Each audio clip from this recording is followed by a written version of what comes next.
Okay, I'm going to call the Committee of the Whole meeting to order for May 7th, 2014. Please rise while we have invocation by our mayor, then followed by the Pledge of Allegiance to the flag. Our invocation today was delivered on June 27th, 1947, for the daily opening of Congress by Reverend Peter Marshall, Doctorate of Divinity, then Chaplain of the U.S. Senate. Teach us, O Lord, the disciplines of patience, for we find that to wait is often harder than to work. When we wait upon Thee, we shall not be shamed, but shall renew our strength. May we be willing to stop our feverish activities to listen what Thou hast to say, that our prayers shall not be the sending of night letters, but conversations with God. Amen. I pledge allegiance to the flag of the United States of America and to the republic for which it stands, one nation, under God, indivisible, with liberty and justice for all.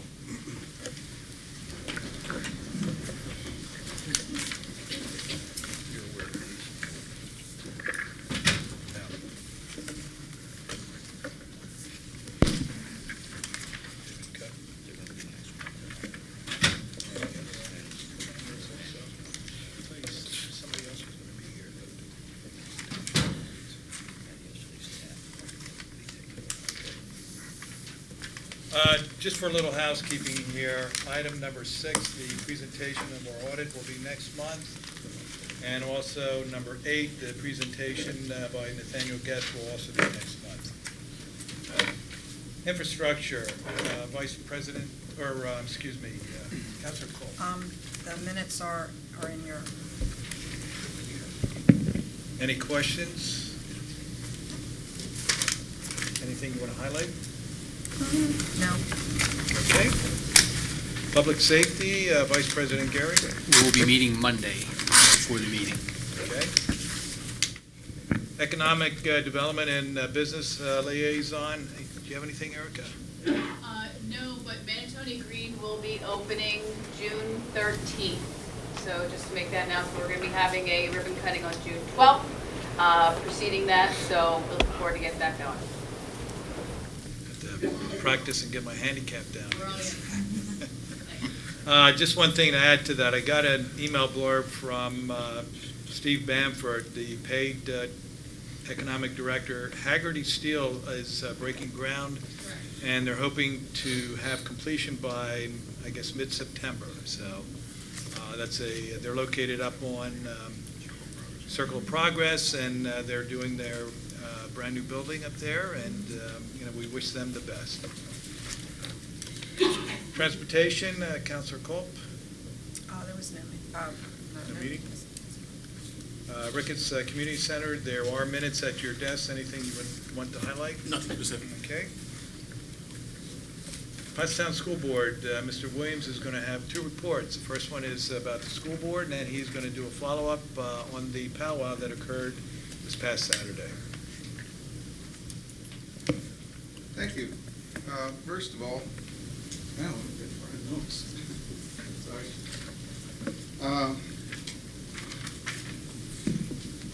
Pottstown's Early Action for Kindergarten Readiness program is in partnership with the W.K. Kellogg Foundation. Will be running a series of 4 discussion clinics with the purpose of finding out what our parents need to support success of their children's education. These sessions will be held across the borough, and you can, if you go into our website, you can find the locations over the next. I also have flyers here that I will put down on the 2nd floor for folks to take a look at. These sessions will provide childcare, hot meals, and there'll be giveaways and a raffle as part of the activities taking place that night. But what the purpose is to talk to the parents in our borough to find out what they need to help their children become better equipped for their movement through our education system. It's an incredible reaching out process, and we're hoping that we can generate a lot of interest from our pre-K community to participate in these We're simply seeking comfortable discussion sessions, and we want to be able to hear what our parents have to, what their needs are, what their concerns are, what they have to say about what we're doing, and maybe to help us with some improvements. The Pottstown High School staff is going to be meeting the Pottstown High School students this Friday night at the high school in a basketball contest that will match the mature skills of this experienced staff against the youthful delusions of our students. Doors open at 6:30 and admission is $5, $4 for a student with a student ID. My money would be on the young athletes. Oh, come on now. All the proceeds from this event will be donated to the Pottstown Save the Lights campaign. Our students have been carrying the ball with this campaign so far from the casual dress days, and this event will be the opportunity to get involved in this important community project led by Polly Wiend and Mr. Dan Wiend. On Friday, May 16th, the Foundation for Pottstown Education will be hosting a fundraising dinner and silent auction at the Brookside Country Club. Tickets for that event are $50 and can be purchased. My mouth doesn't work. Purchased at their website, and that's www.foundationpottstowned.org. It's on our website. You can locate it there, and this is a worthy cause.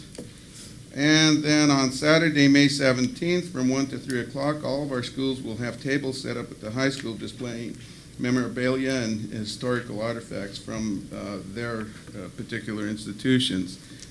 There will be a ribbon-cutting ceremony at the new Alumni Gallery as well, and the Pottstown Elementary and Middle School jazz bands will be entertaining our guests that afternoon. And then after that, we're going to try and make history with our We Are Pottstown Great Balloon Release and photograph. So it'd be nice if we had the entire borough and region show up for that event. We'd really like to make history. And then on May 24, 25, and 26, Memorial Day weekend, of course, we've got marathon taking place. Get your energy together. Drink a lot of coffee. Come on out. Well, don't drink a lot of coffee. You might have to leave the dance floor. Come on out. There's a $500 prize associated with that event. And again, you can get that information off of our website. So come on out and take a look and see what we've got. That's it. Okay, now I'll sit down and stand up and do this again. I might be going a little out of order here, but I'd like to ask the mayor and the president of council to step up here for a second. If you'll indulge me. I meant to do this the other day, but these two individuals weren't present for that event. I had an emergency. Sure he did. Listen, we had a successful weekend this week, and I think everybody would agree that we kicked this season off with a really good celebration of cultures, a celebration of events, and I think we put Pottstown in an immaculate picture. But I had contacted folks up in Harrisburg before this event and asked if we could do something, and while we were given the citation, the events were given the citation by Representative Painter at the celebration, at the rededication, I wanted to give this certificate of recognition that was sent out from Senator Mensch's office to you two individuals and the council, who I am very grateful for their support. And the certificate reads, if you will, certificate of recognition presented to the Borough of Pottstown, for the borough's efforts in rekindling the awareness of the cultural history of the community. The continuing development of a strong Commonwealth of Pennsylvania and a strong United States of America depends on the commitment and dedication to strive for excellence on the part of municipalities like the Borough of Pottstown. Concern for community, commitment to humankind, and acceptance of responsibility are strong qualities of the borough. May the certificate serve as a lasting reminder of the borough's service and as an expression of my best wishes for the future. Senator Bob Mensch. And Mayor, thank you so much for your assistance and for your support with this campaign. There are so many people in this borough. Erica Weekly has been a backbone for this. effort. Parks and Recreation folks have been right with us the whole time, and of course, I can't forget to mention Bill Sharon.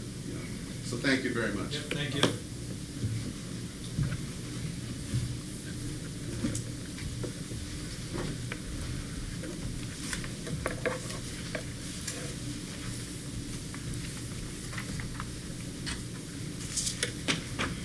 I'm glad to see, too, that you're going to have it as a yearly event. So. Oh, we're coming back. we made a couple of dollars.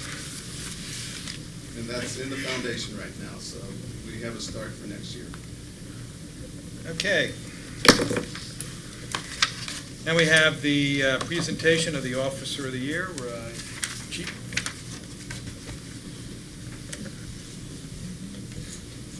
Mayor.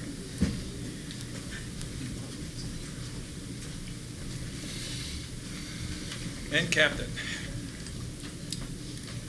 I just saying of the individuals coming up.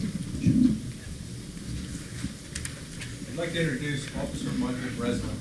And I'm going to have the mayor read his commendation for Police Officer of the Year.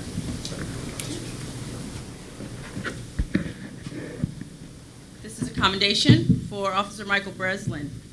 Over Officer Breslin's career, he has developed into a dedicated and knowledgeable police officer. In 2013, Officer Breslin made 36 drug arrests. Most of these arrests were investigations that took time to identify the offender by using many investigative means. The majority of these arrests resulted in drug dealers going to state prison. Officer Breslin also testified in his first jury trial where he was the affiant.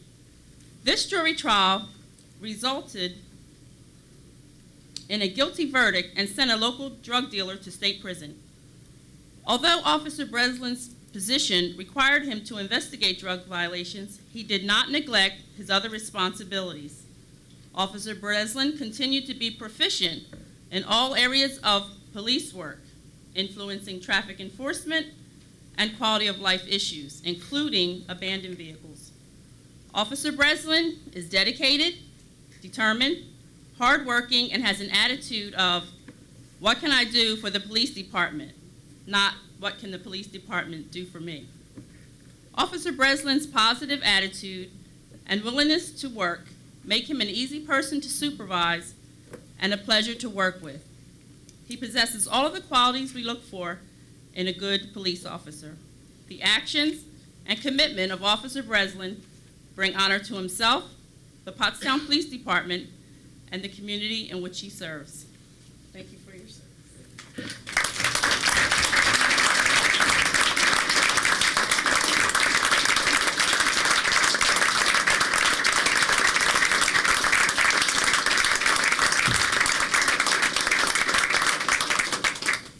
I'd like to present you with a framed copy of the Police Officer of the Year certificate.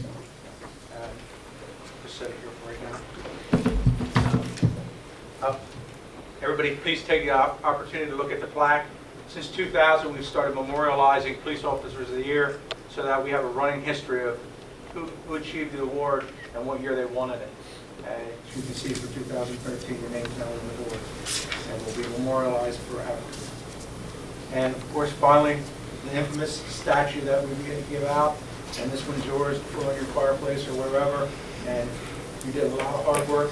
Mike, you're very deserving of this award, and I'm very proud of you. Good job. Thank you, sir.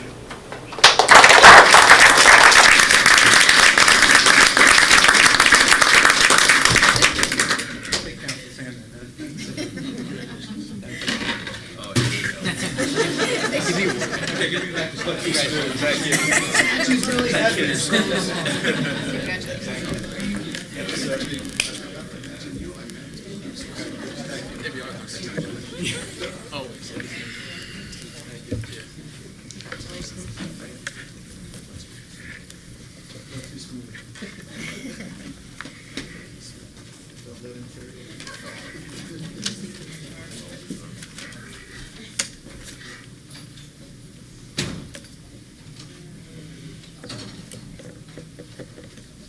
There is one other item of economic development that I do want to announce. On May 30th, there is going to be a ribbon cutting for Steelworks. It's the place up in Circle of Progress that, right, Manatoni Steelworks at 3 o'clock. So council is invited to attend that. Now, I know a ribbon cutting that I was not at is for the Weiss and Korn's 150th anniversary. So, Mark, if you want to come forward.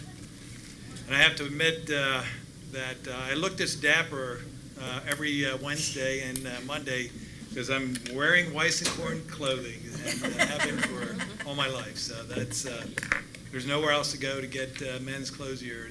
You know that I have always felt comfortable going in and getting the best product that money can get. So, and it's a tribute to the service that you guys have done. So, Mayor.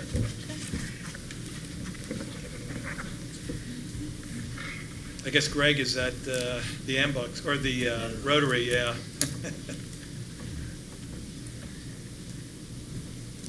Okay. Borough of Pottstown joins in celebrating Weiss and Korn's men's clothing store in its 150th year of business here in Pottstown. I'd like to begin by saying that Abraham Weiss and Korn was a native of Leitmar, Germany, and he began his trade as a peddler at the age of 17. Just to give you a little perspective, this was around the same time that Abraham Lincoln was president. So you can see how many errors and transitions right here in Pottstown that this business has been through. The Weiss and Korn's clothing was founded here in Pottstown in 1864 at 108 South Hanover, eventually purchasing 143 and 145 High Street, and a new store was built in 1877. The business prides itself in offering excellent quality, respected clothing brands, and exceptional customer service. Another amenity is that they have on-site tailoring, which is very unique in men's clothing. I mean, that's really goes on at the high end of things. We recognize and applaud Weiss and Korn as a stable local enterprise, and also one that had at one point expanded into the greater region. Through many economic seasons, Weiss and Korn continues as a mainstay in downtown Pottstown, and the store continues to be family-owned and operated. During the remainder of the year, they have selected events, and right now you can go in and get a giveaway. Go in and you can get a prize. So come in to visit, and all through the year they'll be having other activities that they'll be showcasing, and I'm going to let Mr. Mark Weiss and Korn tell you a few stories if he would like to. I'd like to thank the mayor, borough council, borough manager, and most of all of our loyal patrons over the years that have made this possible. It's crazy to think that any one business in any type of nature of business can stick around for 150 years, but here it is. And I hope to be back to see you for 200.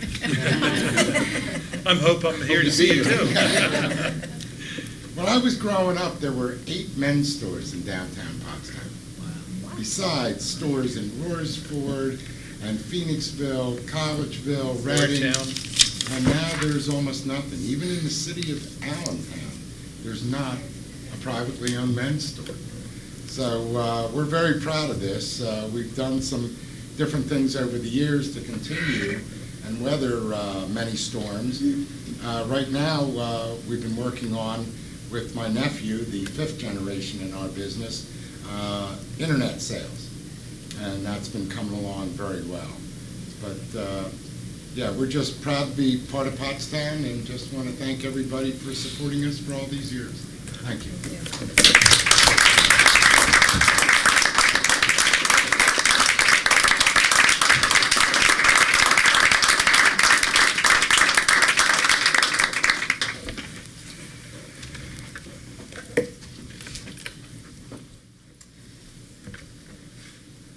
Okay, number 7, we're up to the presentation by Petra Community Housing.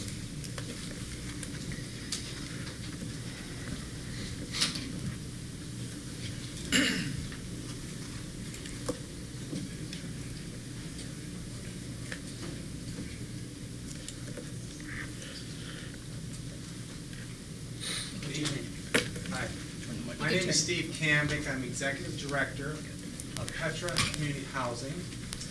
And I have two of the governing board directors with me here today. Okay. Thanks, Mark. I want to thank the mayor, the council, manager, and staff for allowing us to come here and talk to you all tonight. Scott has something to share with you. Scott Fitzgerald is a third-generation owner of an independent insurance agency, Scargill and McLaurin. And Sister Rosemary Gibson is a resident of one of our buildings, and she is part of the Sister of Mercy, and she works with the elders assigned to St. Anne's and St. Mary's of Schwanksville. So they're both on the governing board of Petra Community Housing, a not-for-profit, IRS-recognized agency. And so they're both two of my bosses. And Rosemary is one of our residents. I'm here tonight to ask the council if they would wish, and we're asking that they would wish to support our efforts to create downtown community renewal. We have submitted an application, we met the deadline back in April, for redevelopment. So we're asking Montgomery County to fund us something less than $500,000 to do downtown community renewal. I want to explain what Petra is and what it isn't and what we're proposing to do. Petra is not a landlord that provides Section 8 housing. That is not what we do. We have never done that. We are, however, a property manager and a housing developer that creates affordable housing. Our mission statement, I'll read it, is strengthening communities by creating affordable housing and empowering our residents for a quality living experience. That's our mission. We have 4 board-adopted core values: affordable quality housing, building partnerships, which is not a buzzword for us, innovative thinking, and community. Those are our values. We've been around since 1994, formed by the Phoenixville Area Council of Churches to try to solve the affordability housing crisis in that area. As I said, we are a developer and property manager for affordable housing. We are subject to inspections by the Real Estate Assessment Center. That's the same inspection protocol that when it went to the White House some years ago, the White House didn't fare too well. These are very stringent protocols. These are not the same standards as for Section 8 housing. We have 3 buildings that we are the property manager for. 2 of them are in Spring City, 1 is in Royersford. Each of these buildings is affordable because the 40-year bonds were floated by the federal government, funded by also a variety of other sources to make this possible. All of our residents go through a rigorous screening process. It's the only way to do business. We've enabled over the years to have 30 first-time home buyers move into a house. All these persons earned up to 80% of area median income and no more. We strive to create community partnerships, as I said, and Petra means rock or stone. So what we tell people is we're trying to build on a strong foundation. We strive to create partnerships with local communities. That's what we're all about. How do we do this? We secure grants, deferred payment loans. We create partnerships with foundations. We do a lot of grant writing.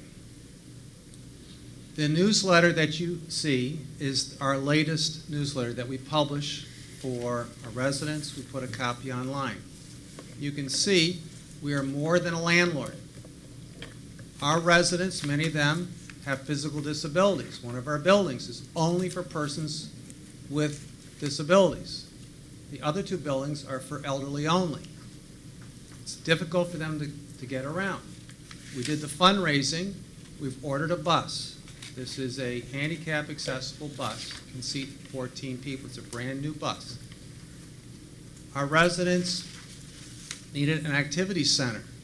We got a grant, almost $500,000. We created a resident activity center. We have a resident services coordinator. The federal government is very reticent to fund such a thing, and a resident services coordinator helps individual residents secure assistance, mediates disputes, and otherwise is an advocate for the resident.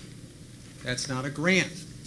That is us convincing the federal government it needs to be on our budget, and it is, every year.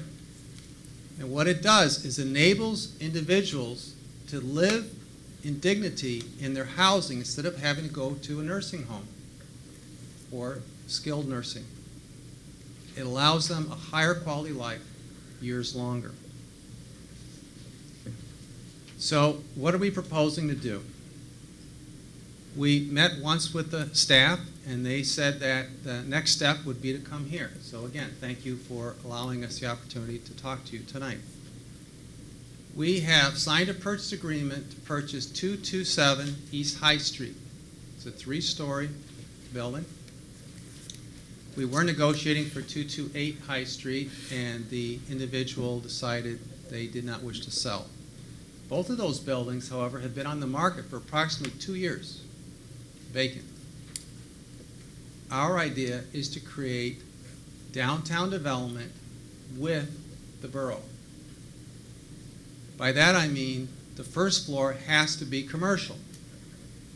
Yeah, I know we're a housing redevelopment company, but we do whatever it takes, get the grants, create the business ventures, whatever it takes to create affordable housing and do it in a partnership arrangement.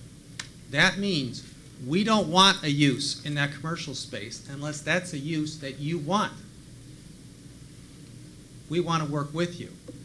There's office space. It's perfect office space in there. I have I believe, a perfectly good office tenant who wishes to move in. Second floor, first floor, it doesn't matter.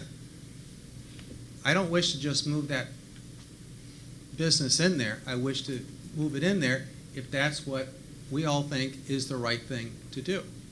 We also wish to create affordable housing and market rate housing. So there would be 7 dwelling units in that building. So it would be commercial, office, market rate, and affordable housing all within the same business. We wish to create jobs. We wish to partner with PAID. We wish to be a grant writer, and there's a program I've been talking to Steve Banford about, and there are foundations I know of I wish to apply for so that we could create a program that could benefit multiple businesses, not just this business.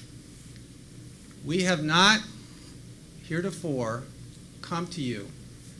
We have had 10-year plus of contracts with Montgomery County to create affordable housing. In January of this year, Montgomery County said we should also consider Pottstown. Up until this time, Montgomery County wanted us to operate in other areas within the county. That's why we've not come here before. It's not from a lack of interest. Montgomery County has been our partner. We hope to continue to partner with them. However, Montgomery County now has an application it's reviewing. It will make a decision somewhere around July 15th. And Montgomery County certainly wishes to know what the borough likes or doesn't like about what we were proposing to do. And as I said, we're all about partnering and finding ways to create community betterment. That's our objective. we would like to find and explore ways to work with you so that the property at 227 East High Street, that could just be the first phase of a continuing relationship to seek grants, to go after innovative ways, working with foundations, paid, and other partners to work with you to build a better community. That's our objective. So the floor is open. You can ask either of the board members any questions, but I provide you with the newsletter so you can just get a sense of what we are, what we do, because we're not just a landlord. We have to be more than a landlord. Couple questions first from me. The money source that you're seeking from the county is from where? There are two funds that we're applying to the county for. One is CDBG, Community Development Block Grant. The other are home dollars, HOME. The county wishes to see home dollars spent in support of their Your Way Home program. We also wish to get CDBG dollars, Community Development Block Grant. If I use acronyms and I'm losing people, please stop me. I don't like to do that. But I want to tell you I want to answer your question. We wish to restore the storefront and create a program through purchase of scaffolding and signage that would be a business venture that could benefit working with paid, not on our own, working with paid and your staff that could be have multiple benefits other places. As far as we know, this building was built around 1900, maybe earlier. It was a dry goods and general store. It's extraordinary in the way it was constructed and with the strength and members. And we believe the original storefront is long gone. We would like to see it look the way it did originally and make that as part of a building block with other development. And the second question I have before I turn it over to the rest of the council is, so you need from us what? A letter of support up for this project, or? I would appreciate both a letter of support and a conversation with county officials. Now, at some point, county will come and inspect the property. They have not done that. That's just part of the the routine that one does after receiving a proposal. As I said, we met the deadline, and I would hope that there would be a dialogue with the borough, with paid, with the county, on how can we, with the county, create a stronger investment in the borough.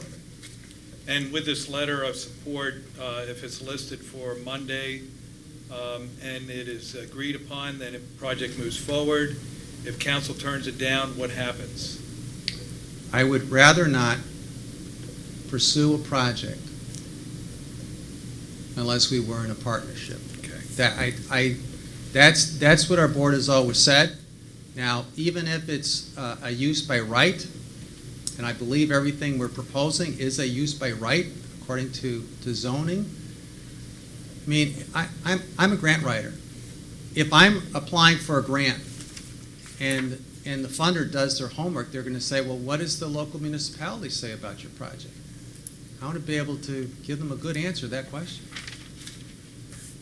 Okay, I'll turn it over to council.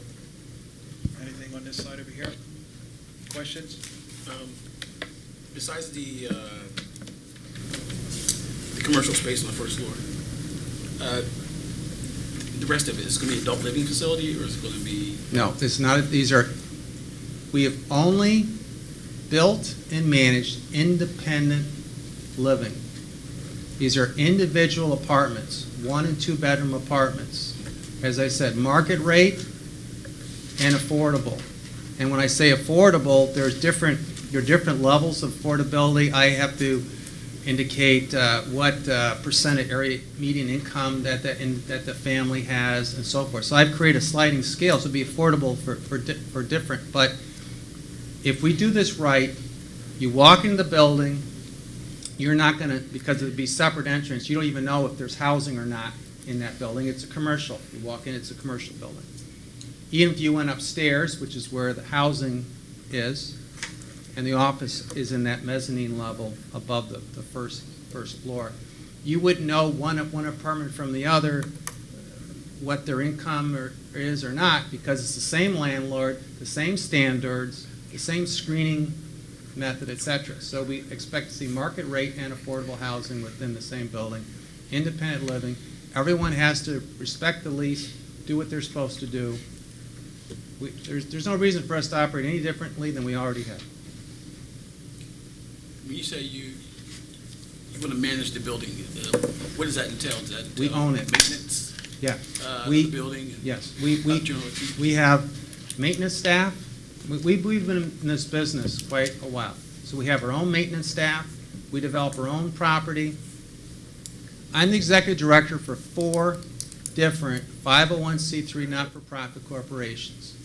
Every time we have bought an old factory building and renovated it into apartments, the federal government has said, okay, now we need local people owning this. Can't have people from downtown Philly, whatever, as the owner.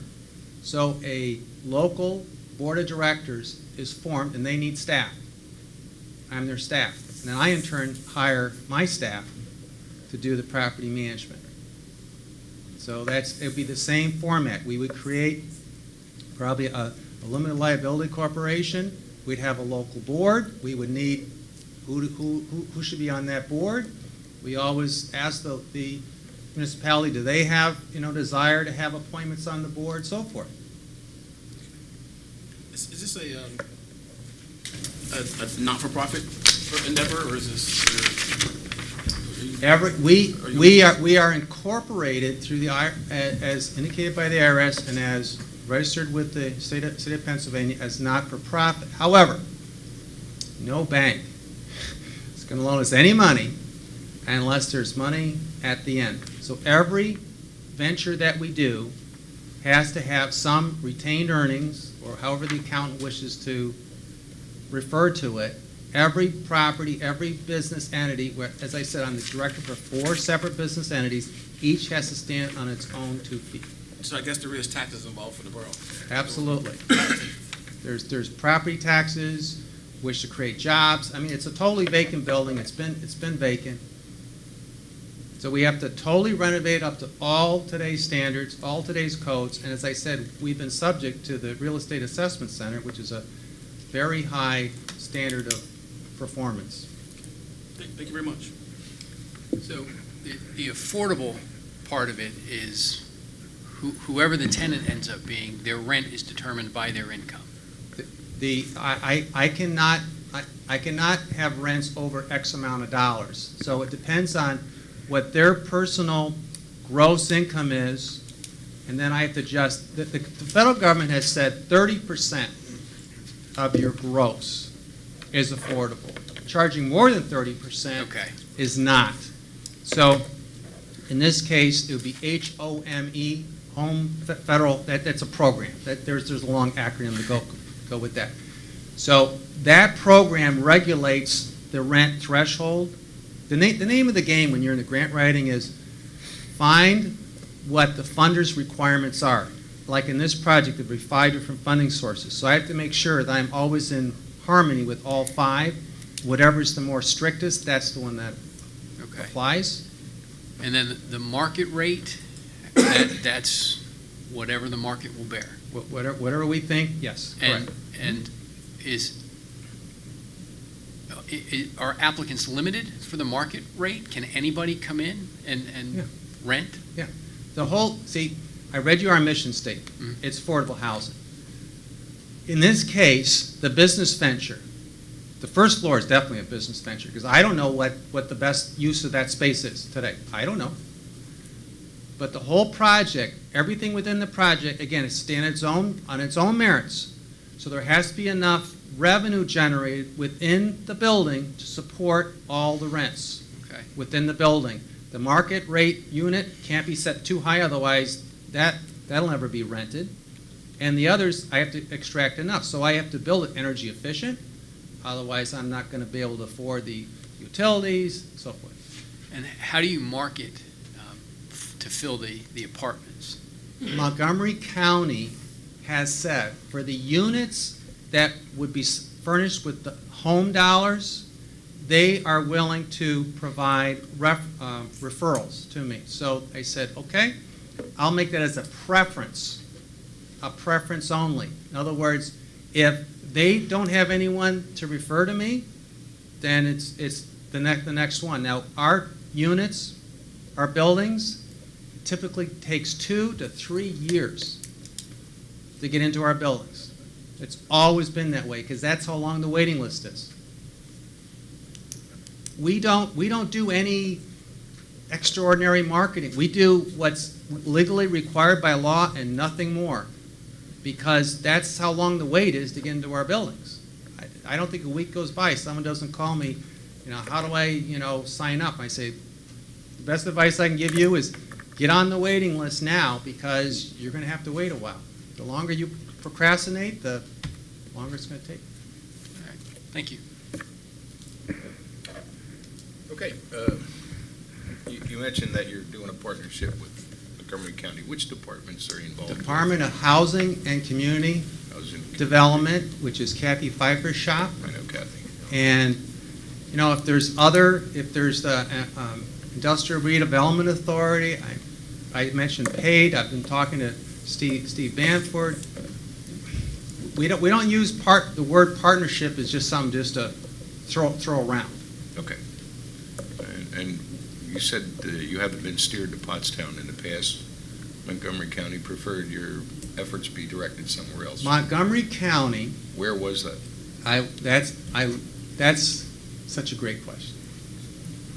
Montgomery County has said what we should be doing is building on the bus line, between Pottstown and Norristown, so people can get to transportation centers and employment services and so forth.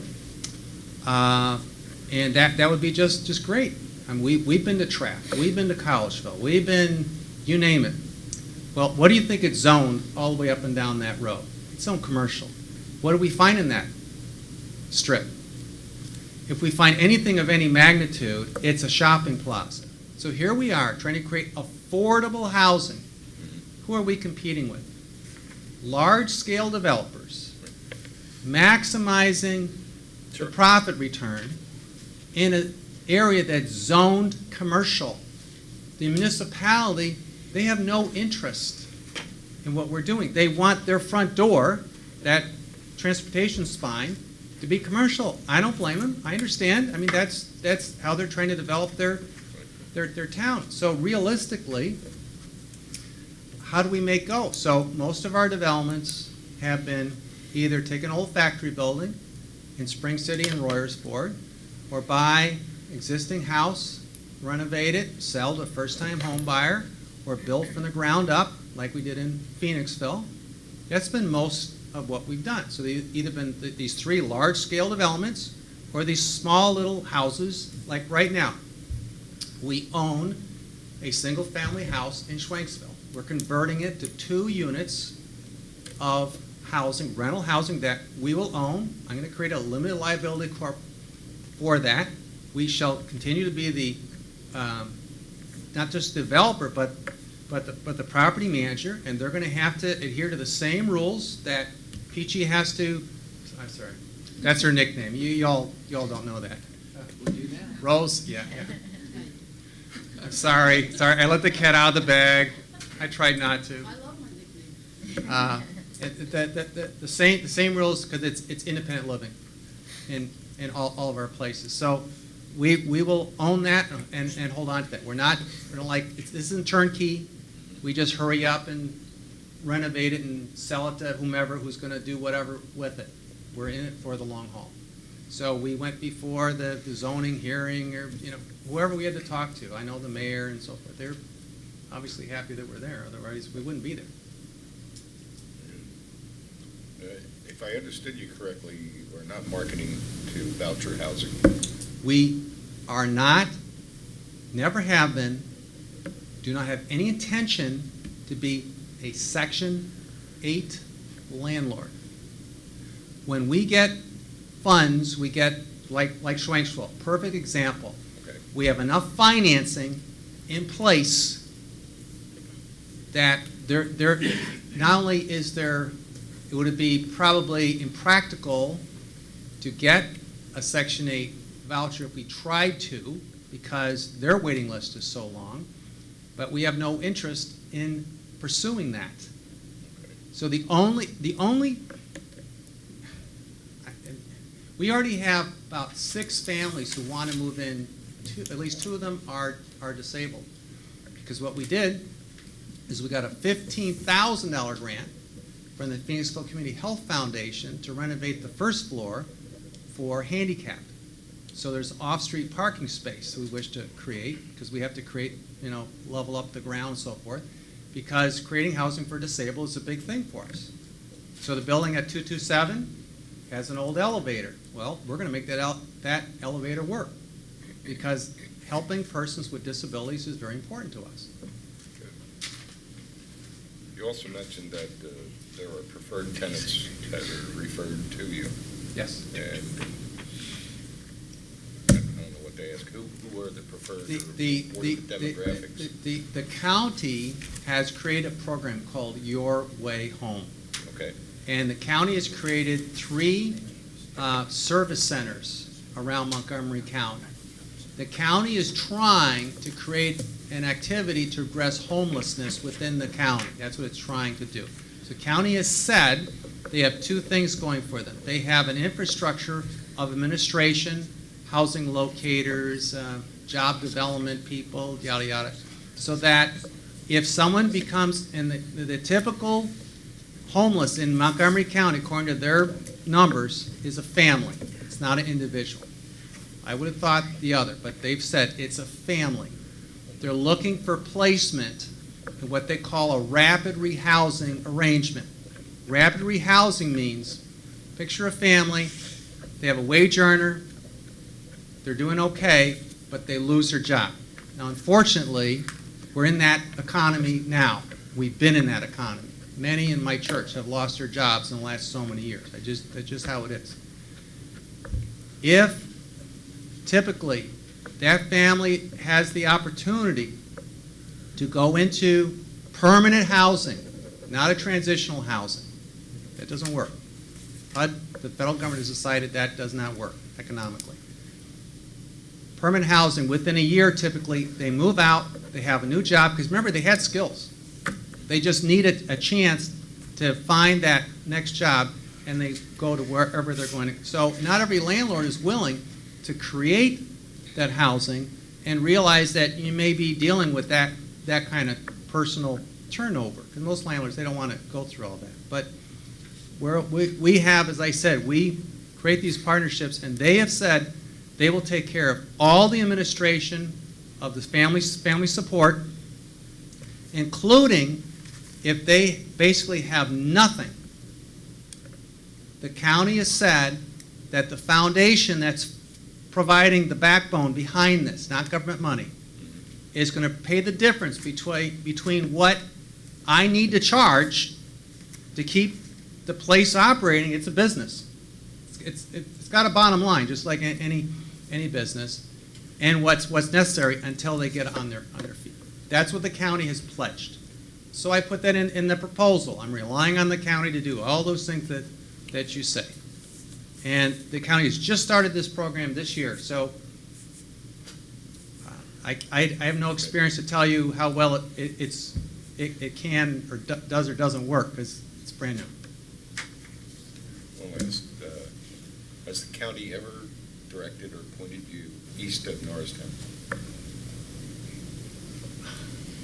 They encouraged us, well, they said like Red Hill area would be okay, but they prefer it closer to places like Royersford or whatever, but not in Pottstown, because Genesis Housing was already operating in Pottstown.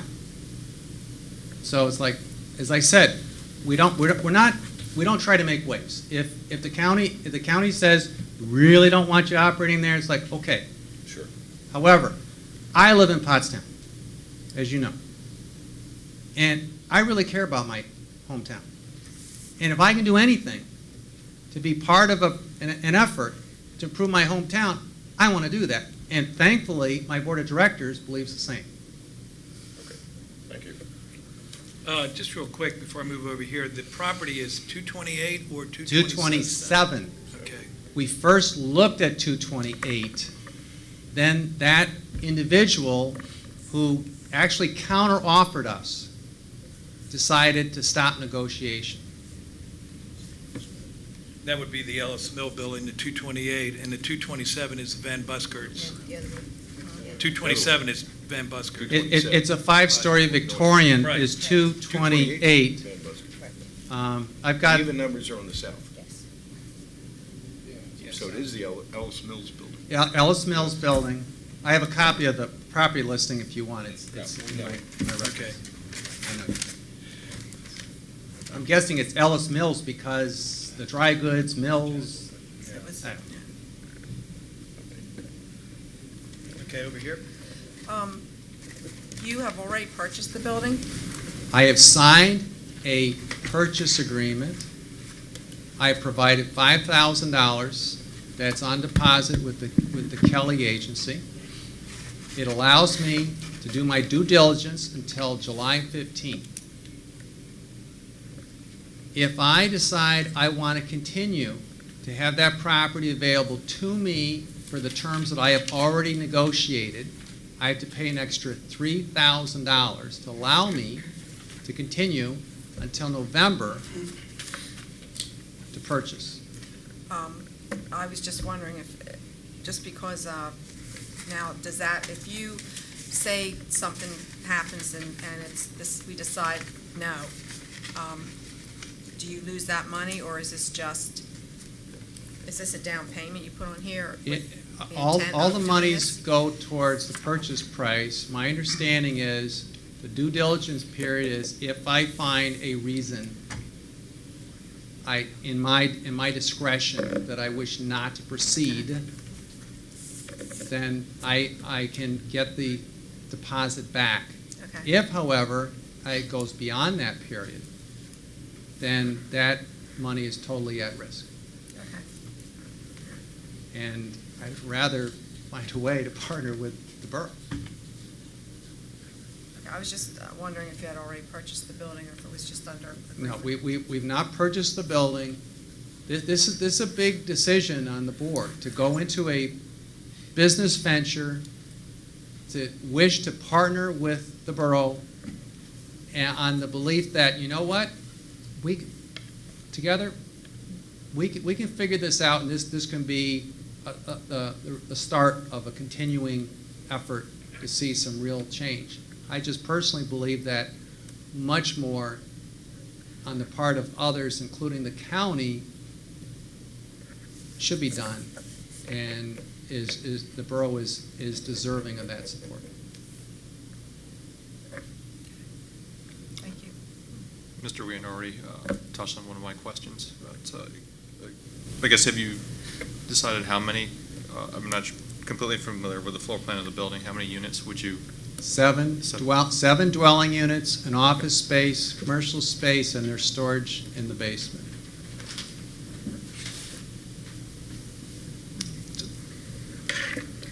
How are the property taxes determined? Are they determined based on what the property is able to generate in revenue? If the property looks like it will be viable to make, for lack of a better term, make all the numbers work, it can't be too large, too small. What the county has said, and the county is the prime partner that we've been with all these years, has said they want a modest scale project. That if we approach them with a very large project, that's not what they had in mind, nor do they have in mind an extremely small scale like Schwenksville. It's just converting single family into two families. They want something a little more than that. So that was much of the thinking, because the county is certainly looking at how many funds they have to know what they're willing to do. So I scaled it up after listening to my partner. And that's about exactly the scale that the county was suggesting. So that's what we're proposing. Does that answer the question? The taxes are generated by the amount of income that your property is able to generate, correct? You're talking The about the school, property county, taxes the in property the taxes, building? School, county, borough, yeah, the property taxes for the building. I thought that property tax is something that a not-for-profit like Petra would sit down with the borough and we'd figure it out.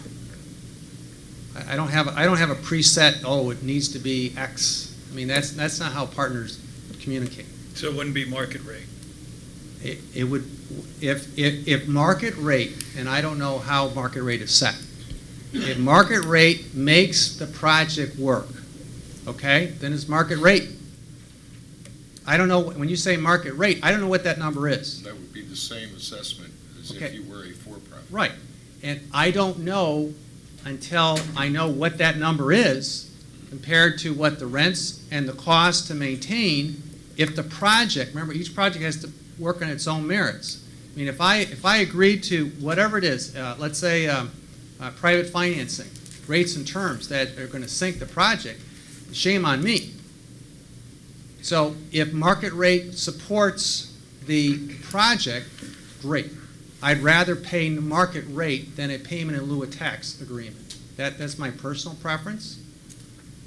But I don't know what that number is. Someone's got to explain that to me, you know, what that is, and then I have to do what's called a pro forma over 15 years to see if it works for the project.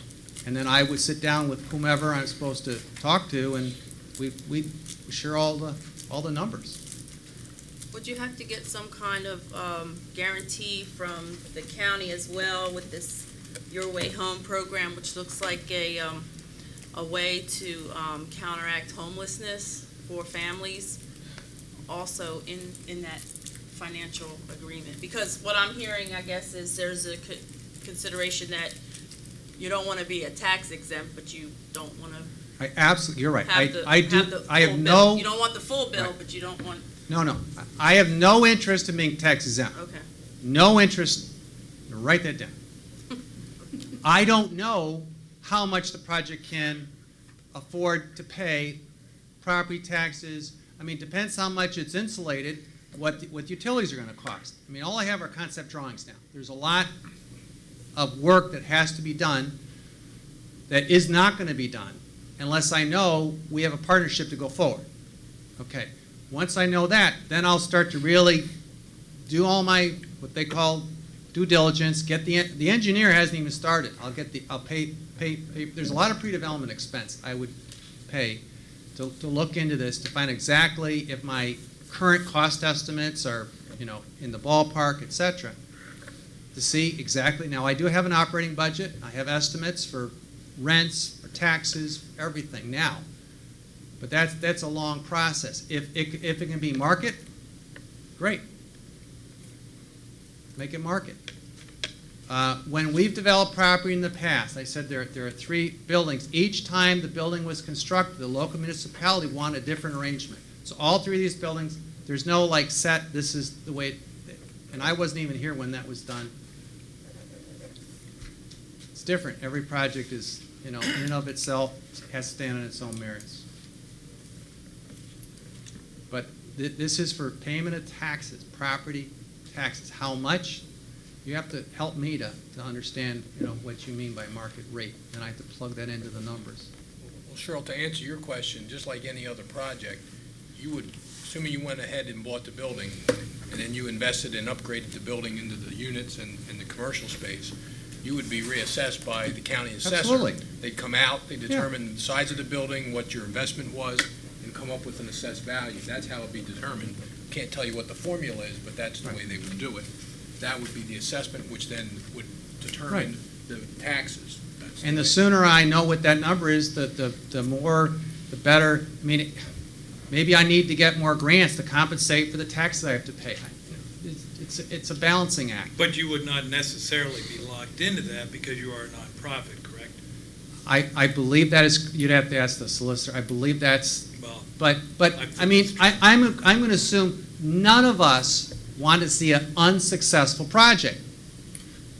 None of us want to see something that's, you know, the bank forecloses on, whatever. None of us want to see that. So we want to see projects that work. So you want to see enough cash in the project, but not an excessive amount. I mean, it's a balancing act. one of the things you stated, which piqued my interest, was that the county didn't want you competing with Genesis. Is Genesis leaving our town and not going to be developing? Is that something that I'm not aware of? I certainly cannot speak for Genesis, but I can tell you Well, I'm speaking some of what the you said. some with of the county. trends that are occurring. The federal home regulations and much of the monies that Genesis has used to create the housing it has created come from home dollars. And the rules have drastically changed very recently. A property cannot be purchased and sold unless it's done so in 9 months, period. And if it's not done within 9 months, it has to become a rental. That's just a fact. That's just how it goes. So one has to think carefully if they want to do that. So Genesis, if they haven't sold a house for sale in 9 months, they don't have a choice. Now they have to be in the rental business. Either do it themselves or they retain someone to manage it for them. Montgomery County is responding to that, and Montgomery County is responding to the federal government push to do everything we can for those that are really suffering, having lost their jobs, lost their income, get them back on their feet. And the government has figured out that shelters and assisted housing, transitional housing does not work. Rapid rehousing is the only model that works. So every county in this country is responding to that pressure. Chester County is the same. When they're creating requests for proposals, they're stressing the same things as Montgomery. Everybody's doing that. So that forces a not-for-profit like Genesis, like Petra, to rethink its business model. What does it have to do? Well, we've made that decision years ago. We need to stop putting so much effort into buy, rehab, and resale a first-time home buyer, and do something that, for the buck, benefits more people, which is affordable rental housing. Did I answer your question? Yes, you did. Oh, good. I'm really trying without speaking. Cleared for up a Janice. lot in my mind. Okay. Any other questions by the panel? Mayor? I just have a question regarding the families. Like, you know, from real estate, I understand that you really can't steer or create the community. But under this kind of dynamic, you almost have to, because you have a downtown area with, you know, as far as children are concerned, I think. Right, and You that's, know, and that's why it's only 1 and 2 bedroom. It's not Okay. larger than 2. I'd be great if there was like a little pocket park nearby, so forth. So, most of our homeless in our county are families. I don't know what the demographic is, the size of the family, but I mean, that's what I've been told. So that's why there are some 2-bedroom, but that's not the ideal location for 3 and 4 bedroom. It just isn't. We all know that. That's why it only shows for 1 and 2.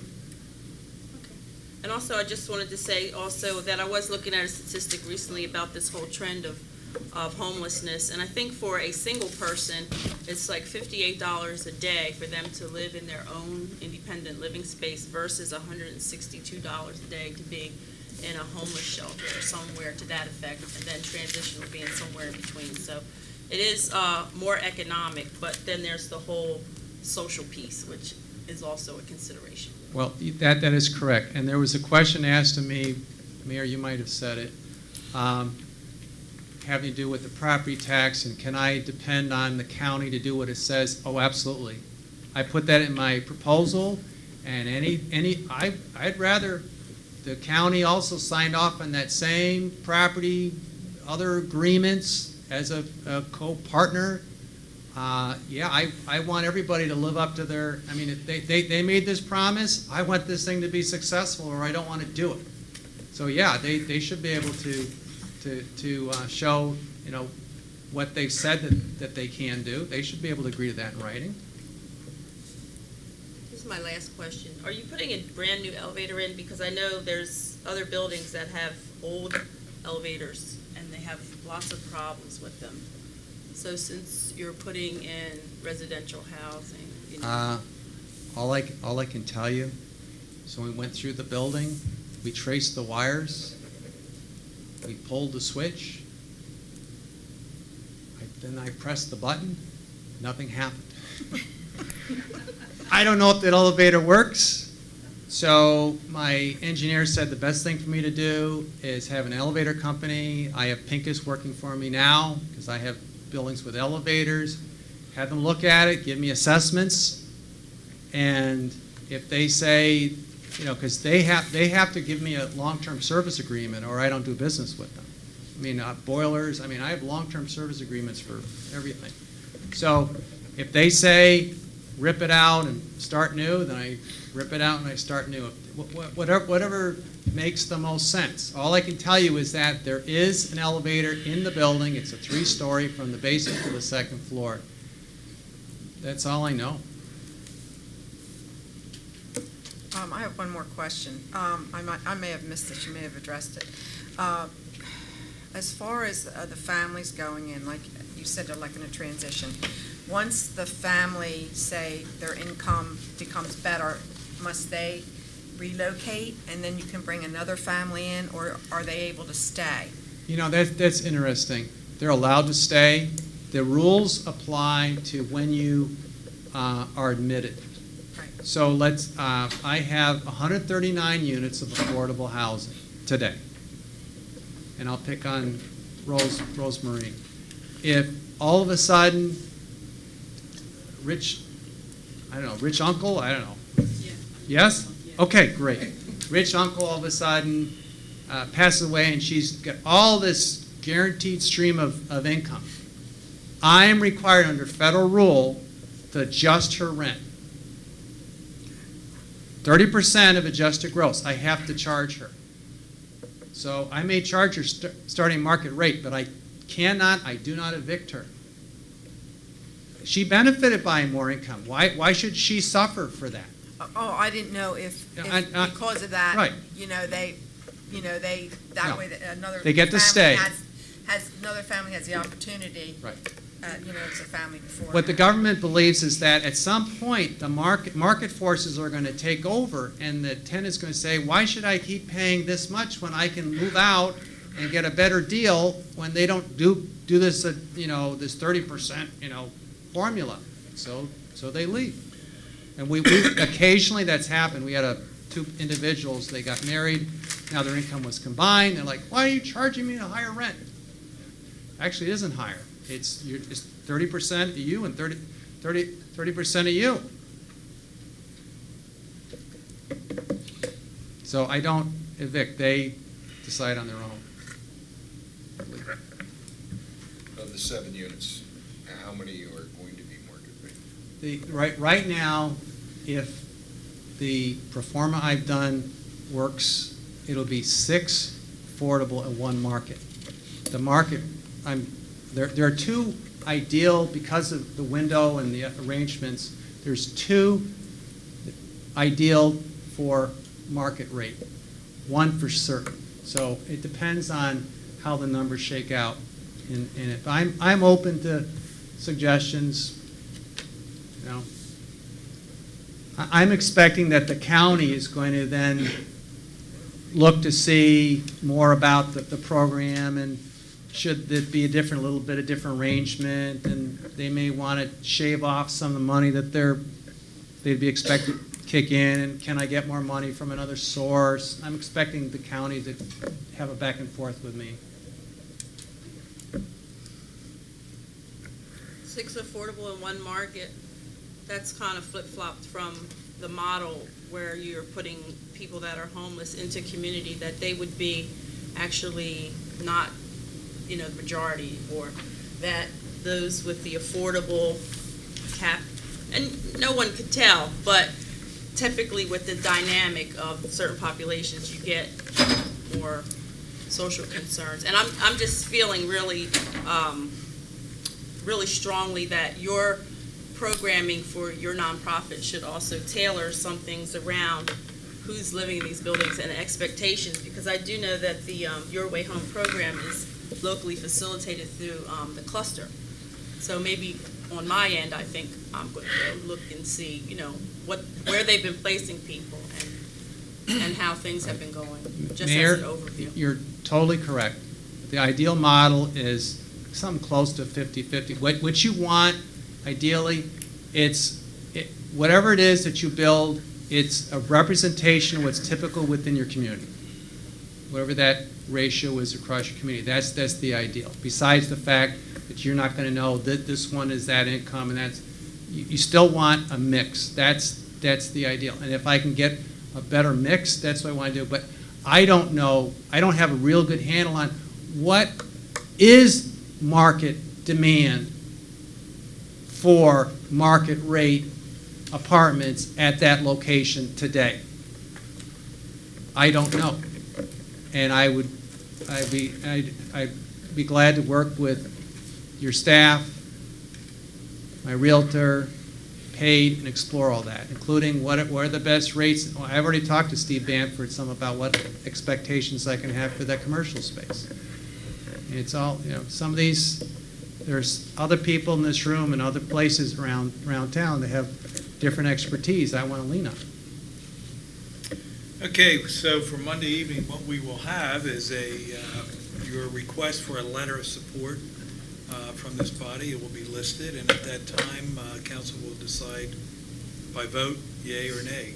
And keeping in mind, no matter what our vote is, you still have the right to proceed, because I guess that's allowed in that building and so forth, other than meeting some of the zoning requirements and so forth. I appreciate all your time. I took up a lot of your time tonight. I really do appreciate that. The fact that you're asking very pointed questions, that's the way it should be. And I thank you that you're considering, the next logical step in the process.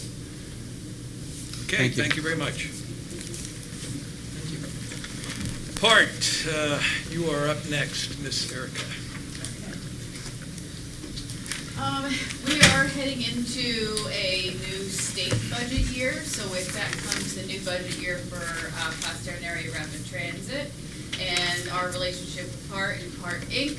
We started a new contract on July 1st, 2014, so currently we're in negotiations for that, but we're looking at a new budget, and I'd just like to give an overview of where the budget is, and we're looking at just under a 2% increase from last year. It's about $1,278,000 to run the system based on the revenues coming in, the fares, the grants, that sort of thing. And then looking at a couple increases regarding fuel and vehicle repair and maintenance, some of those items.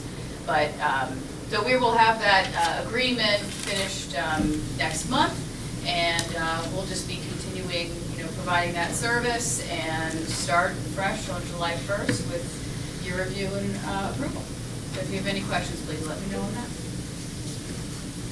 Our new counselors, if you have any questions and like to sit down with Erica, for a half hour or so to find out the ins and outs of the part, how it works and so forth, that's something you may want to do, because it is quite involved. I mean, a half hour certainly, won't do it justice, but she'll give you a quick synopsis of what's going on with it. So, but it is. Yeah. And the Transportation Committee is a great forum for right. it, and I know that the participation now of council and everything we've been discussing has been really helpful. So, yeah. But it's a lot of money that's involved. What's the total budget for this for PART? Well, the PART budget is just $1,278,000, but we also have for administration expenses, marketing, planning, all of that. So really, overall, it's around $2 million to run the system, including capital as well. So. Okay. Okay. It's all federally funded, correct? And Federal, state? state, county, and passenger revenues. So that's how part is funded. All right, thank you. You're doing the next one too, I the think Schuylkill so. River Restoration Fund. Yes, okay. So in improving our water quality standards and a lot of the various stormwater projects that we've been working on, the Schuylkill River Heritage Area has a funding opportunity with the help of some William Penn Foundation Fund as well. And in that funding, the borough has submitted a letter of intent just to see if some of our projects that we've been working on will be eligible. And we were given a go-ahead for a grant for hydrodynamic devices, which are essentially filters that would be installed along the stormwater arch system in the borough that would help with filtering out pollutants and other debris and things that get into the Schuylkill River and Manatawny Creek that cause some pretty significant issues. And with DEP and the EPA standards and different regs coming down, that we've been coalescing the stormwater or water quality authority and exploring those opportunities. We are looking at a potential opportunity for a $127,000 project for that effort. There is a local match requirement, so I wanted to bring that forward. There's a 25% local match. The total project is really around $127,000, so the local match would be $27,000 for the actual equipment, the labor installation, formatting the bid materials, and going through the project management. So I wanted to put that out there. Staff is assembling the necessary information. The projects need to be implemented by December 2016. So we do have some time, although they would like to see a timeline for committing those funds, whether it will be through the borough's funds, or if we could look at potential alternative funding. But that is what we have presented to us. It could be a nice investment, but I leave it to you to consider all the implications of that commitment. So. We did have discussion of this in finance. Mr. Wien, do you want to add anything to it as far as how we're going to be pursuing the funding, the match? It was well received in the Finance Committee, as you heard. And we're looking at it that it is something we're going to need to address in the future, and it's wise that we take advantage of this now, prepare for it now rather than later. Now we have an opportunity to have 75% of the cost picked up by someone else. So we certainly want to pursue this.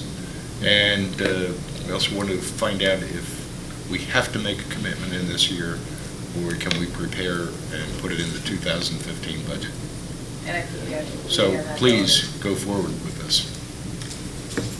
The application's due May 29th, so we'll continue those questions, but it will indeed help us with our MS4. So. I have a question. What kind of, you said like a filtering system, what kind of maintenance is involved in this? There is some light maintenance. Public Works would be involved in that, because you actually have to, the debris is collected over time. So then it does have to periodically get maintained. Based on that maintenance schedule for the hydrodynamic devices, how often? I think it was annually. To have that clear. Yeah, we could get some answers on that, but there would be some light maintenance, but it is a collection. The collection effort, what that does help with is assessing how well it's working, and then we can measure the controls on it and see how well it is doing, and see really the true quality of the water and see what kind of contaminants are in the water. So it's interesting. Any other questions? Okay. Stormwater management ordinance. I guess, Chuck, this is you, or you, Chief? I'll take this. Last year, through the Borough Authority Engineer, application was made to the Department of Environmental Protection to renew the borough's stormwater management permit, if you will, the MS4 permit. The DEP issued the permit, and as with every advance that comes, more unfunded mandates to the municipalities. There are numerous new requirements and performance measures that we're going to be required to undertake in the next, I believe it's a 5-year license, correct? One of which is to update the borough's stormwater management ordinance to bring it into accordance with the current legal requirements. The authority engineer obtained a draft and did some work with it, provided it to the solicitor. It's obvious that it's going to need some refinement as it goes along, and we're asking at this point that council authorize the solicitor to move forward, prepare the ordinance with the goal of adoption at our July 2014 meeting. And as an aside, Mr. Weld, the authority attorney, will be here at next month's committee of the whole meeting. So if there are any technical questions that you have after you start reviewing the draft, when it comes to you, he'll be prepared to answer those questions. It's the authority engineer. I said attorney, didn't I? Engineer. Any questions? 28 pages of fine reading you will be tested on. If you want, I'd be happy to share the permit with you. It's right here. That's just the ordinance, 28 pages. Yeah. The permit's a little long. Yeah, a couple hundred. Okay, number 12, non-uniform pension plan ordinance amendments. Yes, if council recalls, I guess it was in December, council passed 2 ordinances, both relating to the removal of the non-uniform pension plan from PMRS. The first ordinance basically declared the intent to remove the funds from PMRS effective the end of this year, and the second established a new borough pension plan for those employees. When we sent the information to PMRS, they sent us a letter and kind of were picayune about some of the conditions in the ordinance. And for instance, our ordinance said we were withdrawing on December 31st, 2014. They said technically we should be withdrawing January 1st, 2015, so all a difference of a day. So as a result of their comments, we've made some minor ordinance changes to both of those ordinances to comply with their comments rather than debate with them the merits of whether their comments had any legal fruition or not. So we prepared and advertised for adoption on Monday evening 3 minor changes to those ordinances, and they're ready to be acted upon. So. Any questions?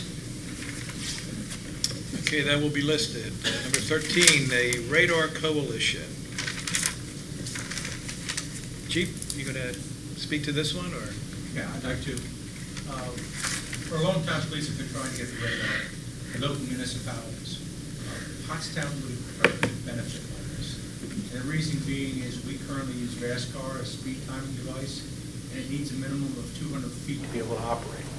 With that said, you can run radar on any of the roads, any municipality roads, and it's just simply the car breaking the beam. If you're unaware of it, we already have a radar device in the borough, which is called a JAMR, which does all our traffic collections and stuff like that. And it does time of day studies and all that. So there's a whole bunch more technology out there with radar now, other than just speeding, and we would benefit immensely by all that in our traffic data collection. So I would encourage you to go ahead and support this bill, as I think it's very important for local municipality police. What's the chances of it passing? I mean, this can's been kicked down the road many times. You know what? I feel like Lucy's holding the football in front of me, and I'm running to kick it. Well, this came to my office as a legislative alert that Senator Randy Vlakovich has over 20 co-sponsors on bipartisan support for this particular bill in the Senate. So I think it would be great as well. And even if we could collect on some of the back tickets we know have happened in the borough, but just looking forward, not that you want to use this as revenue generating potential, but it does have that. And it could also improve the safety of our streets, because there are quite a few of people that do violate the speeding laws. There are many streets that we cannot do speeding enforcement on because of the sight distance. And alleys. And alleys. And as you don't know, the new radar devices come with a power box to it, so that you can actually take the device out, sit with it, run in a certain location, and have a chase vehicle pick the car off afterwards. So you could literally sit on someone's front porch and run radar. They What's would let the cost, once, assuming this does pass, what's the cost for one single unit? Well, they vary. It depends on the bells and whistles, but I'm saying anywhere between $800 and $1,200. And right now, we're striving to get the JAG grant approved, and we would have a little bit of money available to it if we, obviously, we're not in a position we're going to buy one for every officer or one for every car, but we would be able to start with a fair amount of units. You have to look and see if there's an app you can download. I'm sure there is for radar. Just melt the top. Yeah. I think it would be a wonderful enhancement to public safety and quality of life. Any other questions? All right, it will be listed. I'm assuming this went through or was talked about in safety? Hasn't been, because we don't meet till Monday. Okay. Will be. But I know what the chief's position is. Outward bound school camping event for June 11th, 2014. The Philadelphia Outward Bound School is partnering with the Schuylkill Headwaters Association to conduct a paddle event on the Schuylkill River for a select group of students, similar to the Schuylkill River Sojourn that occurs annually. They would like permission from Borough Council to camp at Riverfront Park on one of the dates. I believe it was June the 11th, similar to the same methodology that's used by the Sojourn. Paddle down for a while, land at the park, have dinner provided and an evening of festivities, and then head out in the morning. So they are requesting permission from Borough Council to camp at Riverfront Park.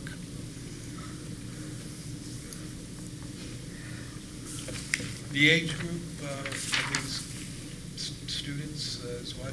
Do not know, but we will have that information for you Monday night. Any other questions? How is it secured? Is there any specific security measures overnight? Chief, can you speak to that? When the Schuylkill River Sojourn is running, what security measures are taken? We hold the shift to its max capacity that day, and then we assign officers to detail through the parks during the night. And they patrol in and out off and on. As far as the sojourns ever gone, we've only ever had one issue. It was with a public drunk person down there. Other than that, we've had very little or no. Who was not affiliated with the Sojourn? Correct. And I'm sure the group will have its chaperones and so forth, depending on the age of the individuals. Okay, that'll be listed.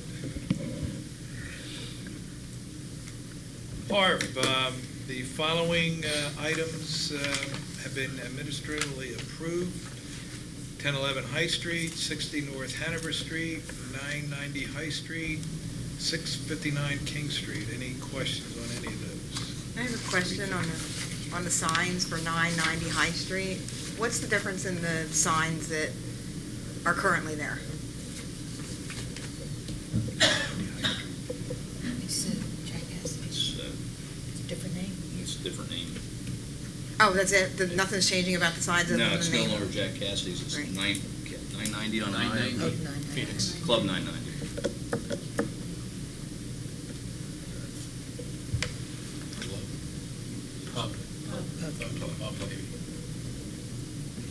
That's at the King, we're at King Street. Or Jack Cassidy. Yeah. Touch of glass. Yeah, touch of Or we3 in. Yeah. Hole in the wall. Yeah. Okay, anything else, any others? Councilors, general discussion. Start over here with Mr. Kirkland, anything? Nothing, thank you. Councilor Gary? I just have two things I'd like to mention. It's a little far in advance, but I think it's the last committee of the whole meeting that we have until before Memorial Day. So just a reminder that, it's a day that's set aside not really for eating hot dogs, but for remembering those who gave their all so that we can have the opportunity to stand around and eat hot dogs. So, if you have the opportunity, watch the parade. And just remember, flag etiquette, stand up when the flag goes by, be respectful, and say thank you to those that served and were able to come back. And then the other is, if you'll indulge me for a moment, I'd like to pay tribute to frankly, the greatest man I've ever had the pleasure of knowing. And I just like to read an obituary that ran in the Mercury last week. Neil H. Gary, 69, of East Greenville, passed away at home on April 27, 2014. He was the beloved husband of Linda L. Walter Gary. They celebrated 50 years of marriage on March 28th. Born in East Greenville, he was the son of the late Harvey and Verna Marsteller Gary. Neil was a member of New Goshen Hopkins United Church of Christ, East Greenville, where he was a former deacon and elder. He worked as a machinist, first for Braccolini's Manufacturing Company in Trimbarsville, where he worked for 25 years, and then for Ametek Pittman in Harleysville, where he worked for 18 years. Neil was an avid hunter and outdoorsman, and he loved woodworking. His family was most important to him. He was a wonderful husband, father, and grandfather. Surviving with his wife are two sons, Travis and his wife Sharon of Pottstown, and Kevin and his wife Valerie of Bartow. Grandchildren, Jacob, Victoria, Joshua, Mary Elizabeth, Jaden and Kaylee, and a sister, Arlene Schmoyer of Red Hill. He was predeceased by a brother, Wilmer. And I'd just like to say, Dad, we love you, we miss you, and well done, good and faithful servant. Thank you. Very honorable words. Councilor Wiener. Well, first of all, I didn't know, so my condolences to you and your family. Thank you. Second, I do want to agree we do have holidays throughout the year for purposes other than barbecues and giving gifts and that. And Memorial Day should really honor those who gave it all so that we can sit here today and enjoy the pleasures of our freedoms. Now, prior to that, on the 24th, I've got to plug what's going on at the school. There is a great opportunity out there for anyone willing to dance to earn $500, win $500, just through sheer endurance alone. And I welcome you all to go to the website at the Pottstown School District, click on a blue square banner that says Save the Lights, come out and have fun with us. Thank you. Okay. Anything else? As a woodworker, it's a shame that your dad's gone. I'm happy to show him my shop. But, I once stated that I was kind of disappointed in the lack of complaints I got from some of my constituents. I don't have that problem anymore.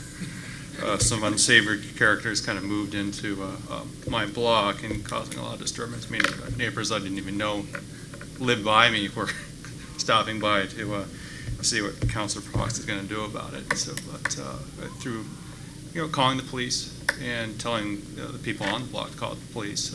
It took a little while, but just a couple of days ago, I believe our captain and two sergeants I recognize came in and really laid it down, and I have not seen any disturbance since. So it's a special thanks to the police department this month. That's it. Councilor Cole? I could be wrong, but on the radio today, I thought I heard them say it was National Teachers Day. Yesterday. Yesterday. Okay, so I hope we honored all our teachers because they deserve it. Thank you. I have three things now. Travis, I'm very sorry for your loss. Thank you. Ward 3 is going to be doing our monthly cleanup on Saturday, May 17th between 9 a.m. and 12 p.m. I hope I don't miss the the balloon release at the school. We're meeting at 3rd and Johnson Streets, and we have a supply of trash and recycle bags, so please just bring gloves if you're coming out to help. And we also have our next monthly impromptu meeting scheduled for Saturday, June 7th. It's going to be outdoors at Smith Family Plaza, 11 a.m. to 12:30 p.m. So I hope to see everyone there. Could you send a follow-up email for the meeting? Sure. Thank you. Mayor, anything? Yes, I'd like to make a plea for volunteers for the dance marathon to save the lights for Grigg Field. You can call my office, 610-970-6587, if you'd like to volunteer. And I'm really asking all the civic groups and nonprofit organizations, churches, everyone where there's clusters of people to please consider some time. There are many hands needed. It's quite an extensive period of time. and there's concessions. So we do need dancers, of course, but there's a lot of backup work too that needs to go on. So if somebody wants to make sure I'm there and be with me to prove that I'm there, call my office to volunteer, 610-970-6587. Not only is having the lights at the field a tradition in Pottstown, it's also an amenity of modern athletics. So we really want to do all we can to attract as many people as possible in southeastern Pennsylvania, why not, to save our lights at Greek Field. Thank you. Okay, thank you. Anyone from the audience comments?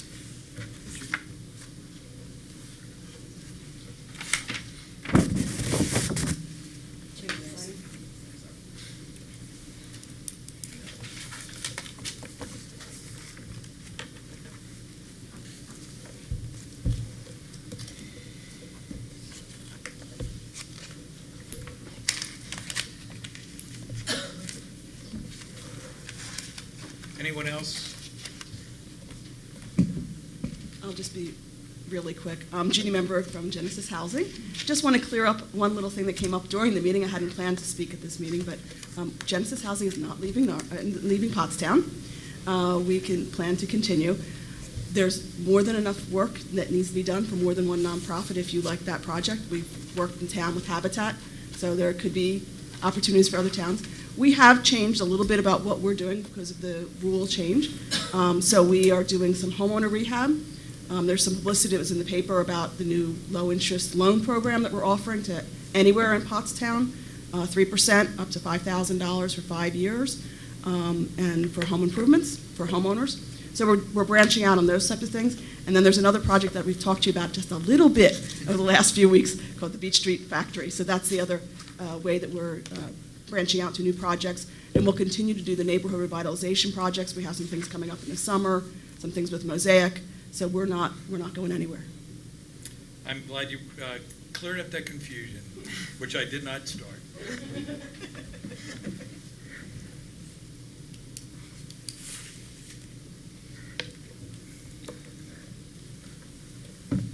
You sign in, please.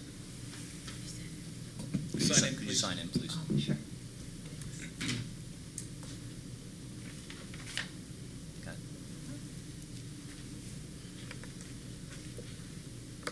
Thank you.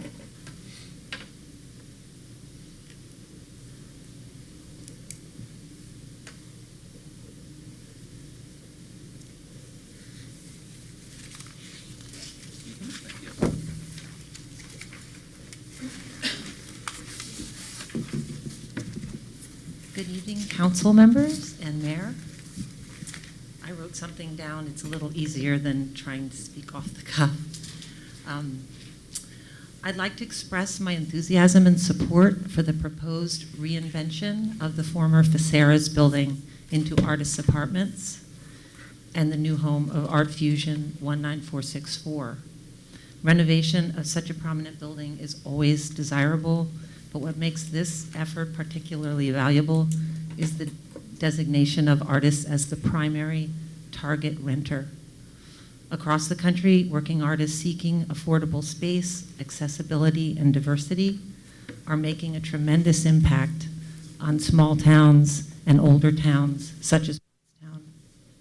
These towns and communities are finding their revitalization efforts accelerated by the presence of working artists of all kinds who are encouraged to put down roots and relocate their businesses to these locations. To that end, I'd also like to voice support for a designated arts and cultural district that may encompass the Faceras building and surrounding area, specifically focusing on encouraging artist-owned properties. Geographically, Pottstown is very well positioned for attracting those looking to build or grow an art career. But perhaps the most appealing feature for artists is one that's harder to define and can sometimes be overlooked. In many areas, Pottstown offers a canvas, a collection of raw materials that with a hungry vision and elbow grease can still be crafted into something unexpected and beautiful. There's ample evidence in cities such as Paducah, Kentucky, Silver City, New Mexico, and Bethlehem, Oil City, and Lancaster, PA, that a thriving arts and cultural district can help lead the way in that process. And the Viseras project, as proposed, is a great start. Thank you. Okay, thank you. All right, for our regular Monday meeting, we will be having on there the master traffic ordinance amendment, which we tabled at the last meeting. President Kearney? Yes. I'm sorry, I didn't mean to interrupt. I think we have another. Oh, I'm sorry. May I? Yep. Yes, thank you. If I could get you to sign in, please, sir. Oh, sure.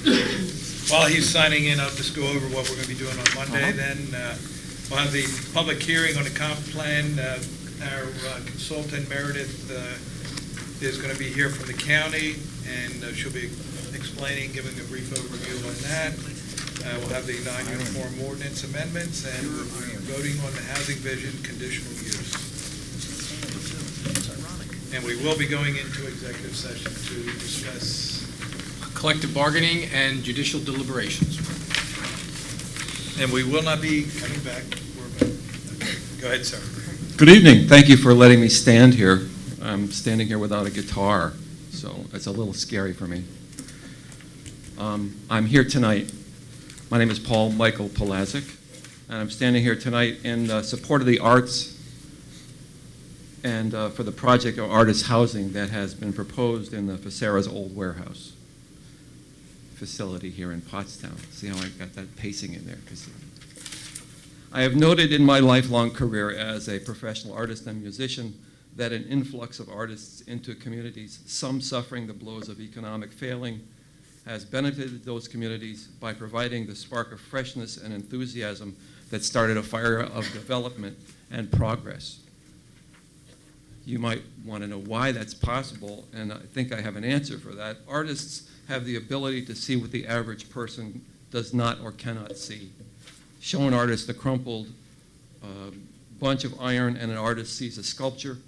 With artists' vision, an empty building becomes a great studio. A faded storefront becomes a colorful expression of hope and joy. Suddenly, what was old seems new. And maybe not so suddenly, but eventually, investors see this newness and this spark of hope and freshness and want to be part of it. Little by little, things develop because of an artist's presence in a community, and I've seen it many times in my way too long career. Viseras project promises to provide artists friendly living opportunities and an exhibition and performance platform, and that's great. With an influx of artists and their contribution to the community made possible by low-cost living that is so frequently only what an artist can afford and still maintain a creative lifestyle. Because believe it or not, art is a difficult and full-time job. Communities always benefit from artists. Thank you so much. Thank you. Okay, we are adjourned.